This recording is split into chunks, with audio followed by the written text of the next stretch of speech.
Hello बच्चों, आज हम अपना चैप्टर 2 स्टार्ट करेंगे। इस चैप्टर का नाम है बहुपद। तो देखिए बच्चों, इस चैप्टर का हम सबसे पहले इसके इंट्रोडक्शन वीडियो बनाएंगे, फिर हम इसके बाकी की प्रश्नावली करेंगे। इसमें टोटल 3 प्रश्नावली है, प्रश्नावली 1, 2.1, प्रश्नावली 2.2 और प्रश्नावली 2.3। हम इस तीनों प्रश्नावली को बहुत आसानी से करेंगे, लेकिन उसे करने से पहले उसके कुछ फॉर्मूले हैं जिनको समझ लेना हमें ज़रूरी है। इस इंट्रोडक्शन वीडियो में हम उसी के बारे में समझेंगे। तो देखिए बच्चों, सबसे पहले बहुपद क्या होता है ये आप लोग जान लें।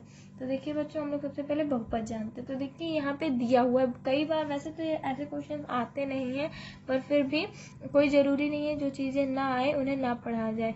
केवल बहुत बच्चे केवल पास होने के लिए पढ़ते हैं, ये बहुत गलत बात है। देखिए, पढ़ाई पढ़ने के लिए कीजिए, पास होने के लिए नहीं। पास तो बहुत बच्चे हो जाते हैं।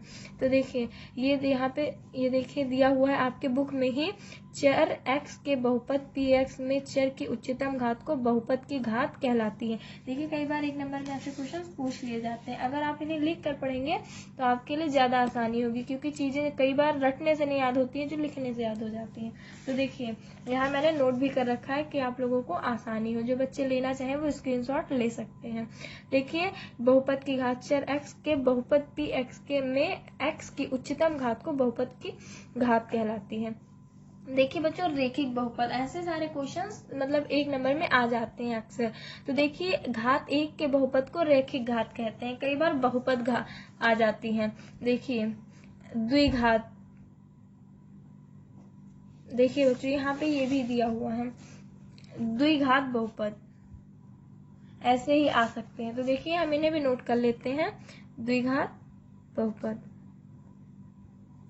देखिए बच्चों, इसे लिखने के दो तरीके हैं। एक तो आप ऐसे लिख सकते हैं, घात 2 के बहुपद को द्विघात बहुपद कहते हैं, और एक इसे लिखने का तरीका ये है कि जिसकी अधिकतम घात 2 हो उसे द्विघात बहुपद कहते हैं। तो देखिए मैं दोनों तरह से लिख देती हूँ, जिस बच्चे को जो आसान लगे वो उस तरह से याद करे। तो देखिए, घात 2 के बहुपद को द्विघात बहुपद कहते हैं।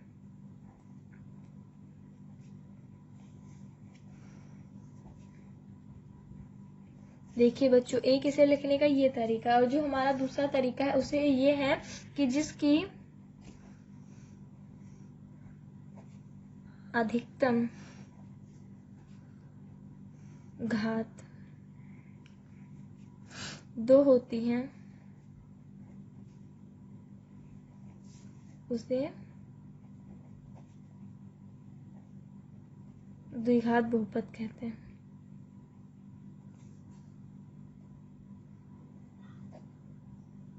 देखिए बच्चों, दोनों तरीका सही है, बस आप पे डिपेंड करता है आपको कौन सा आसान लगता है। अगर आप इसे लिखेंगे तो भी आपको उतने ही नंबर मिलेंगे, और अगर आप इसे लिखेंगे तो भी आपको उतने ही नंबर मिलेंगे। डिपेंड आप पे करता है आप याद कौन सा करते हैं। देखिए बच्चों, रेखिक घात हो गया, द्विघात हो गया, एक त्रिघात बहुपद होता है। सेम वो भी ऐसे ही होता है, उसमें भी यही होता है, घात 3 के बहुपद को त्रिघात बहुपद कहते हैं। ऐसे ही मतलब जितनी भी घातें आएंगी ऐसे ही आती हैं। तो देखिए मैं त्रिघात वाला भी लिख देती हूँ। और देखिए बच्चों, जिसको ना पसंद आए, ये ना याद हो जिससे, वो इसे भी याद कर सकता है। इसे आप अपने आप लिख सकते हैं। जैसे देखिए, जिसकी अधिकतम घात 3 होती है उसे त्रिघात बहुपद कहते हैं, जिसकी अधिकतम घात 1 होती है उसे रेखिक बहुपद कहते हैं। इसलिए आपको जैसा सही लगे आप वैसे याद कीजिए। तो देखिए हम त्रिघात लिखते हैं,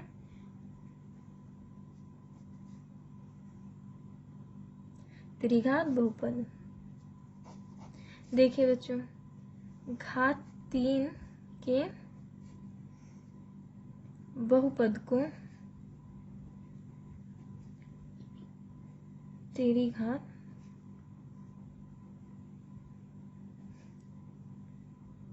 कहते हैं।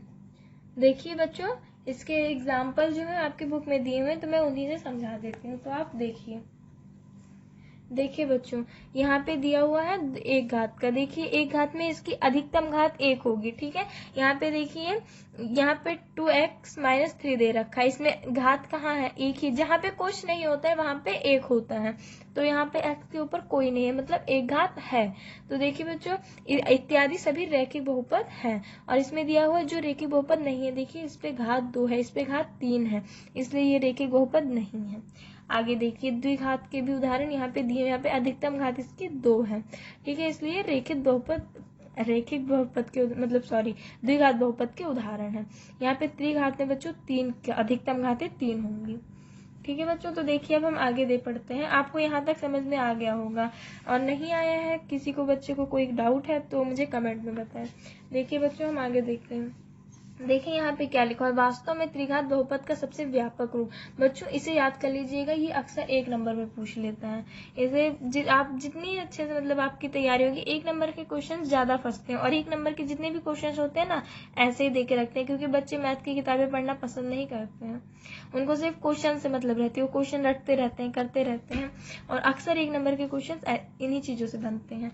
देखिए बच्चों, तो देखिए इसमें अगर आपसे पूछ सकता है त्रिघात का व्यापक रूप, तो और 4 ऑप्शन दे देगा। तो देखिए बच्चों, ax³ + bx² + cx + d, ये आपको याद करना है। देखिए बच्चों, आप इसे याद कर लें तो अच्छा है, वरना नहीं करेंगे तो कोई प्रॉब्लम नहीं है, बस अक्सर आते हैं ये 1 नंबर में।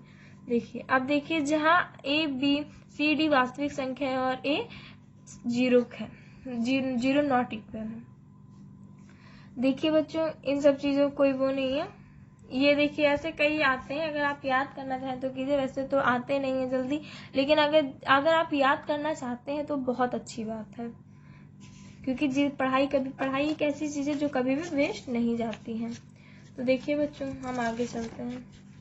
देखिए बच्चों, ये हम लोगों की प्रश्नावली 1 में है, तो मैं उसी समय आपको समझाऊंगी ये सारी चीजें।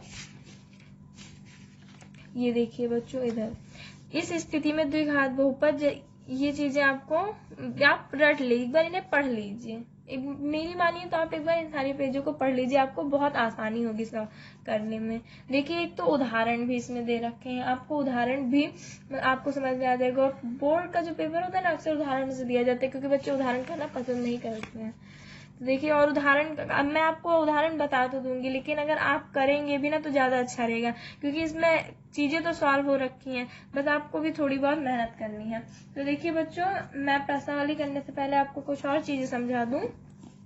तो देखिए बच्चों, इसमें 3 प्रकार, देखिए बच्चों, 2 असमांतर रेखाएं, कभी भी 2 असमांतर रेखाएं एक दूसरे को हमेशा एक बिंदु पर प्रतिच्छेद करती हैं। अगर आपसे क्वेश्चन आ सकता है कि 2 असमांतर रेखाएं, जैसे मान लीजिए आपसे एक क्वेश्चन आ गया,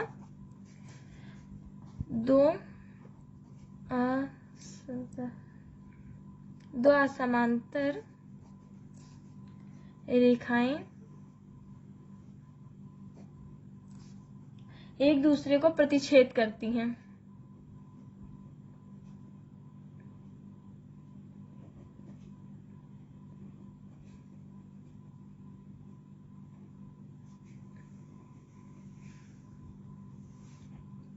एक दूसरे को प्रतिच्छेद करती है। बहुत बच्चे इसी क्वेश्चन में कंफ्यूज हो जाएंगे, 2 समांतर रेखाएं एक दूसरे को प्रतिच्छेद करती हैं। तो देखिए, आपको नॉर्मल सा आपको कोई ऑप्शन दे रखा होगा, आपको उन सारे ऑप्शंस में से एक बिंदु पर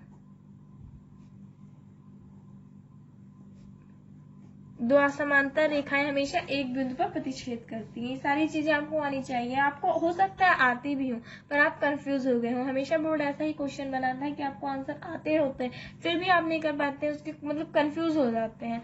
तो देखिए, हर डाउट्स अपने क्लियर कर लीजिए। देखिए बच्चों, देखिए आपसे कभी कभी पूछ सकता है रेखाएं संपाती कब होती हैं। तो देखिए बच्चों, जब रेखाएं A1/A2 = B1/B2 = C1/C2 होता है, तो जो मेरी रेखाएं होती हैं वो संपाती होती हैं।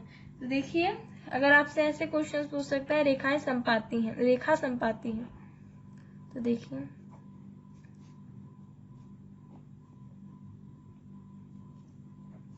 और आपके पास 4 ऑप्शन रख दे कोई,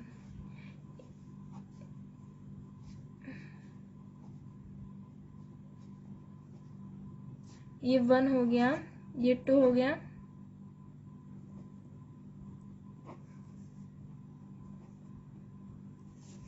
ये तीसरा ऑप्शन हो गया हमारा।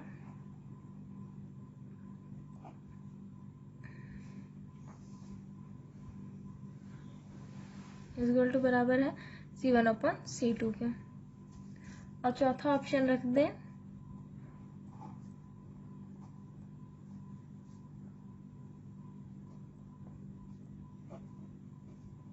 तो देखिए आप इतने ऑप्शन देख के डरिएगा मत, आपको कुछ ना कुछ फर्क जरूर मिल जाएगा। अभी देखिए बहुत बच्चे मतलब फोकस आप पे डिपेंड करता है, आप कितने फोकस से चीजों को देख रहे हैं। देखिए मैंने ये जो तीसरा है और चौथा है इसमें सिर्फ इतना फर्क है कि मैंने यहाँ नॉट इक्वल टू लगाया और इसमें यहाँ पे, लेकिन आपको दिमाग एकदम कैची से भी तेज रखनी पड़ेगी और निगाहें, आप थोड़ी सी चीजों में धोखा खा सकते हैं। देखिए बच्चों इसका ऑप्शन 1 सही होगा। अगर इसी जगह पे हम लोगों से संपाती रेखाओं के बजाय प्रतिच्छेद रेखा पूछ लेता तो देखिए बच्चों यहाँ पे आया है रेखाएं संपाती हैं, तो आपको इस पे टिक करना है। लेकिन अगर इसी जगह पूछ लेता रेखाएं प्रतिच्छेद करती हैं, तो देखिए जब ये पूछेगा रेखाएं प्रतिच्छेद करती हैं तो आप इस पे ना टिक करके इस पे टिक करेंगे। मैं नीचे लिख देती हूँ। देखिए जब आपसे ये पूछे रेखाएं प्रतिच्छेद करती हैं, प्रतिच्छेद करती हैं का मतलब है एक दूसरे को छेद कर जाती हैं। देखिए रेखाएं संपाती हैं, संपाती मतलब एक दूसरे के बराबर, रेखाएं प्रतिच्छेद करती है मतलब एक दूसरे को छेद कर जाती हैं। और देखिए रेखाएं असंगत हैं, मतलब सॉरी हाँ रेखाएं असंगत हैं मतलब इनका कोई हल नहीं है। ठीक है बच्चों, तो देखिए रेखाएं उन सब चीजों से आपका कोई मतलब नहीं, आपको मतलब सिर्फ इन चीजों से है। जिन चीजों से मतलब नहीं है उनको साइड में रखते हैं। तो देखिए आप रेखाएं अगर आपसे पूछेगा संपाती हैं तो आपका टिक ये होगा, और अगर रेखा आपसे पूछता है रेखाएं प्रतिच्छेद करती हैं तो A/A2 equal to not B1/B2 होगा, इक्वल टू नॉट C1/C2 होगा। लेकिन अगर आप कई बार हो सकता है C1/C2 ना दे के रखा हो, जैसे मैंने यहाँ पे नहीं लिखा है, तो कई बार ऐसे भी हो सकता है, तो आपको कंफ्यूज नहीं होना है। अगर आपको सिर्फ इतना दे रखा है तो भी मतलब आपको उसी पे टिक लगाना है। और देखिए जिसका कोई हल नहीं होता है वो ऐसे होती है A1/A2 equal to B1/B2 equal to not C1/C2। तो देखिए बच्चों जितनी जरूरी चीजें थी मैंने आपको बता दी हैं। इस जो हमारा चैप्टर नंबर 2 है बहुपद, इसमें सिर्फ इन्हीं चीजों की जरूरत है। तो देखिए बच्चों अब हम जो हमारा चैप्टर है इसको ये जो चीजें हैं हमारी, ये चीजें आपको चैप्टर नंबर 3 में मिलेंगी। इनको आपको चैप्टर नंबर 3 में करना होगा, लेकिन थोड़ी बहुत चीजें इसमें देखिए 2 से ही स्टार्ट हो गया है। तो मैंने आपको अभी इसलिए बता दिया है कि चैप्टर 2 में आपको चैप्टर 3 में आपको बहुत कम प्रॉब्लम होगी, बहुत आसानी से आप कर देंगे। लेकिन अगर आप चाहें तो अभी आप इन चीजों को ना ध्यान में रखते हुए इन चीजों पे फोकस कीजिए, क्योंकि ये चीजें भी मैंने आपको क्लियरली बताई नहीं, सिर्फ इसमें संपाती रेखाओं की पहचान बताई है सिर्फ इसमें, लेकिन ये आपको 3 चैप्टर में मिलेगा। तो मैं 3 चैप्टर्स में ही आपकी सारी बातें क्लियर करूंगी। लेकिन जो हमारा 3 चैप्टर थोड़ा सा आपको टफ लगेगा, और जिन बच्चों की मैथ वीक है उन्हें थोड़ा ज्यादा लगेगा। तो इसलिए अगर चीजें पहले ही थोड़ी थोड़ी समझी जाए तो वो आसान हो जाएंगी। तो इसीलिए मैंने आपको इसे थोड़ा पहले बता दिया है कि आप थोड़ी बहुत अगर यहाँ पे सीख रखेंगे तो वहां पे आपको आसानी होगी। देखिए अभी आप जिन बच्चों को नहीं, जिन बच्चे मतलब कम समझ में आए जिन बच्चों को, वो सिर्फ इस इतने पे फोकस दें, क्योंकि हम लोगों का सेकेंड चैप्टर उसमें हम लोगों को सिर्फ इतनी चीजें मिलेंगी। तो देखिए बच्चों जो हम लोगों की प्रश्नावली 2.1 है बहुत आसान है, आप खुद देख लीजिए इसे। तो मैं इसे अब जो हम लोगों की प्रश्नावली 1.1 है ये बहुत आसान है, आप इसे बहुत आसानी से कर सकते हैं। तो हम इसे नेक्स्ट वीडियो में बताएंगे, क्योंकि बहुत ज़्यादा हार्ड हो जाएगा तो आप भी डिस्टर्ब हो जाएंगे। तो देखिए आप सबसे पहले ये वीडियो देखिए हम लोगों की, और इसे अच्छे से याद कीजिए, अच्छे से करने की कोशिश कीजिए, समझिए, रटिए मत। और अगर ये आपको समझ में आ गया ना तो सोच लीजिए प्रश्नावली आपकी आप कंप्लीट करके बैठे हैं, तुरंत हो जाएगी। ये बिल्कुल भी टफ नहीं है, सिर्फ उन जिन मैंने आपको बताया है इंट्रोडक्शन वीडियो में सिर्फ ये उन्हीं पे डिपेंड करती हैं। तो हम नेक्स्ट वीडियो में प्रश्नावली 2.1 करेंगे। तब तक आप हमारी ये वीडियो देखिए, चैनल को लाइक कीजिए, सब्सक्राइब कीजिए, और अगर आपको कोई भी डाउट है तो कमेंट में बताइए। Thank you.